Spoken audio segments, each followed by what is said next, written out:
എല്ലാവർക്കും നമസ്കാരം. പുതിയ വീട്ടിലേക്ക് സ്വാഗതം. 2026 ജൂൺ മാസം 2-ാം തീയതി വ്യാഴം എന്ന ശുഭഗ്രഹം ചാരവശ രാശി മാറുകയാണ്. ഒരു വ്യാഴമാറ്റം സംഭവിക്കുകയാണ്. വ്യാഴം മിഥുനം രാശിയിൽ നിന്ന് കർക്കിടകം രാശിയിലേക്ക് കടക്കുകയാണ്. ജൂൺ മാസം 2-ാം തീയതി ചാരവശാൽ വ്യാഴം പിന്നീട് കർക്കിടകം രാശിയിൽ സഞ്ചരിക്കുക. ഒരു വർഷക്കാലം കർക്കിടകം വ്യാഴത്തിൻ്റെ ഉച്ചക്ഷേത്രമാണ്. ഈ വ്യാഴമാറ്റം അതീവ പ്രാധാന്യമുള്ള കാര്യമാണ്. കാരണം വ്യാഴമാറ്റം മൂലം ചില രാശി നക്ഷത്രക്കാർക്ക് ഗുണകരവും എന്നാൽ ചില രാശിയിലെ നക്ഷത്രക്കാർക്ക് കുറച്ച് ദോഷം ഉണ്ടാക്കുന്ന കാര്യമാണ് വ്യാഴമാറ്റം മൂലം സംഭവിക്കുക.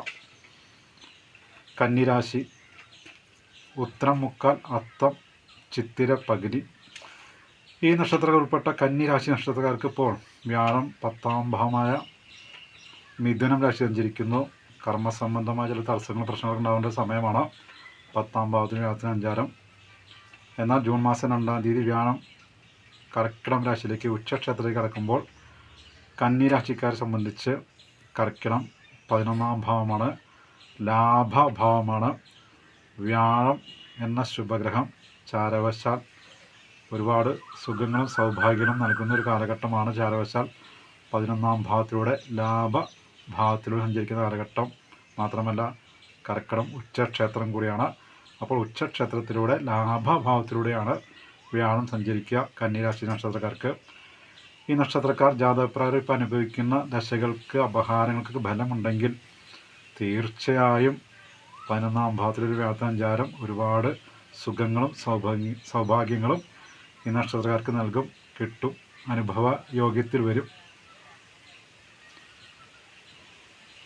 അപ്പോൾ പുതിയ ഈ 11-ാം ഭാവത്തിൽ വ്യാഴം സഞ്ചരിക്കുമ്പോൾ പ്രധാനമായിട്ട് പുതിയ സ്ഥാനമാനാദികൾ ലഭിക്കുമെന്ന് പറയാം. ആരോഗ്യ സ്ഥിതിയൊക്കെ മെച്ചപ്പെടും. അതുപോലെ തന്നെ പല വഴിക്കിൽ നിന്നും ധനലാഭം ഉണ്ടാകും.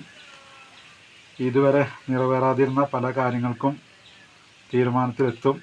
മനസ്സിനെ അലട്ടിക്കൊണ്ടിരിക്കുന്ന പല പ്രശ്നങ്ങൾക്കും പരിഹാരം കാണാനാണെന്ന് പറയാം. അതുപോലെ തന്നെ വിദേശയോഗം, വീട് വയ്ക്കുക, വാഹനം വാങ്ങുക, വിവാഹ കാര്യങ്ങൾ എല്ലാറ്റിനും വളരെ ഉത്തമമായ സമയമാണ് 11-ാം ഭാവത്തോടെ വ്യാഴസഞ്ചാരം സഞ്ചരിക്കുന്ന കാലഘട്ടം ചാരവശാൽ. അതുപോലെ തന്നെ രാഷ്ട്രീയ മേഖലയിലുള്ളവർക്ക്, കല, സാംസ്കാരിക രാഷ്ട്രീയ മേഖലയിലുള്ളവർക്ക് പുതിയ സ്ഥാനമാനങ്ങൾ ലഭിക്കുക, പുരസ്കാരങ്ങൾ ലഭിക്കുക, പ്രശസ്തി, പണം ഇതൊക്കെ ലഭിക്കുന്ന ഒരു കാലഘട്ടമാണ് 11-ാം ഭാവത്തോടെ വ്യാഴം സഞ്ചരിക്കുന്ന കാലഘട്ടം. മാത്രമല്ല വ്യാഴം അത് നിൽക്കുന്ന രാശിയിൽ നിന്ന് 5, 7, 9 ഭാവത്തിലേക്ക് പോകുന്ന ദൃഷ്ടി ചെയ്യുന്നുണ്ട്. അപ്പോൾ കർക്കിടകത്തിൽ നിൽക്കുന്ന വ്യാഴം വൃശ്ചികത്തിലേക്കും മകരത്തിലേക്കും മീനത്തിലേക്കും നോക്കുന്നു. കന്നി രാശിക്കാരെ സംബന്ധിച്ച് വൃശ്ചികം 3-ാം ഭാവമാണ്. അവിടേക്ക് വ്യാഴം നോക്കുമ്പോൾ സഹോദരങ്ങൾക്ക് ഗുണകരമാണ്, പല വഴിക്കുന്ന സഹായം ലഭിക്കും.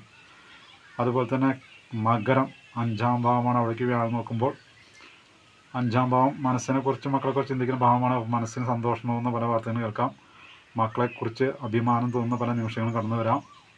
ഇതൊക്കെ ജീവിതത്തിൽ അപ്രതീക്ഷിതമായ പുരോഗതിക്ക് സൃഷ്ടിക്കുമെന്ന് പറയാം. അതുപോലെ തന്നെ മീനം 7-ാം ഭാവമാണ് കന്നി രാശിക്കാരെ സംബന്ധിച്ച്. അവിടേക്ക് വ്യാഴം നോക്കുമ്പോൾ കുടുംബത്തിൽ സുഖവും സമാധാനമൊക്കെ ഉണ്ടാകുമെന്ന് പറയാം. എന്തെങ്കിലും പ്രശ്നങ്ങളൊക്കെ ഉണ്ടെങ്കിൽ അതെല്ലാം നല്ല രീതിയിൽ പ്രശ്നം പരിഹരിച്ച് കുടുംബജീവിതം നല്ല രീതിയിൽ മുന്നോട്ട് പോകുന്നൊരവസ്ഥയൊക്കെ ഉണ്ടാവും വ്യാഴം ദൃഷ്ടി കൊണ്ടൊക്കെ. അപ്പോൾ ഈ ജൂൺ മാസം 2-ാം തീയതി ചാരവശാൽ വ്യാഴം 11-ാം ഭാവത്തിൽ സഞ്ചരിക്കുന്ന കാലഘട്ടം ഈ കന്നി രാശി നക്ഷത്രക്കാർക്ക് ഒരുപാട് സുഖങ്ങളും സൗഭാഗ്യം ലഭിക്കട്ടെ. ഇനിയും ഇതുപോലുള്ള ചെറിയ വീഡിയോകളുമായി ഞാൻ നിങ്ങളുടെ മുന്നിൽ വരാം. എല്ലാവർക്കും നന്ദി, നമസ്കാരം.